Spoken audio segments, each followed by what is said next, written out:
ভুটানের চ্যাংলিমিথাং স্টেডিয়ামে রোববার নেপালকে ৩-০ গোলে হারিয়েছে বাংলাদেশ। এর আগে ভুটানকে ৩-১ গোলে হারিয়ে বয়সভিত্তিক এই টুর্নামেন্টের প্রতিযোগিতা শুরু করেছিল মাহবুবুর রহমান টিটুর দল। দ্বিতীয় ম্যাচে ভারতের বিপক্ষে হেরেছিল ২-০ ব্যবধানে।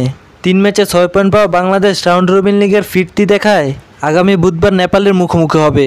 নেপালের বিপক্ষে রোববারের ম্যাচে শুরু থেকে নেপালকে চেপে ধরার চেষ্টা করতে থাকে বাংলাদেশ। ষষ্ঠ মিনিটে উম্মে কুলসুমের দুর্বল শট যায় গোলকিপার বরাবর। পরের মিনিটে ছোট বক্সের একটু উপর থেকে আলপি আক্তার ঠিকঠাক শট নিতে পারেননি। এক ডিফেন্ডারের পায়ে বল লেগে চলে যায় ফাঁকায় থাকা পিতির কাছে, তার শটও হয় লক্ষ্যভ্রষ্ট। ৩৫তম মিনিটে অনেকটা ফাঁকা পোস্ট পেয়েও প্রীতি বাইরে শট নিয়ে হতাশ করেন। এর ৬ মিনিট পরে খুলে ম্যাচের ডেডলক।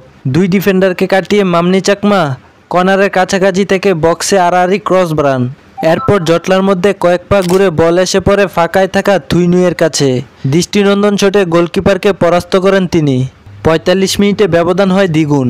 আক্রমণ ঠেকাতে পোস্ট ছেড়ে বক্সের বাইরে বেরিয়ে আসেন গোলকিপার, কিন্তু পুরোপুরি বিপদমুক্ত করতে পারেননি। ফাঁকা পোস্ট পেয়ে অনায়াসে বল পৌঁছে দেন প্রীতি। এরপর দ্বিতীয়ার্ধে ব্যবধান বাড়াতে খুব একটা মরিয়া ছিল না বাংলাদেশ। দ্বিতীয়ার্ধে যোগ করার সময় প্রীতির শট পোস্ট কাঁপিয়ে ফেরে। শেষের বাঁশি বাজার আগ মুহূর্তে ম্যাচের তৃতীয় গোলটি করেন বদলি নামা রিয়া। দলের জয়ে খুশি হলেও কিছু সুযোগ নষ্ট হয় হতাশ লিটু। তার আশা এই ভুলগুলো শুধরে পরের ম্যাচগুলো খেলবে মেয়েরা।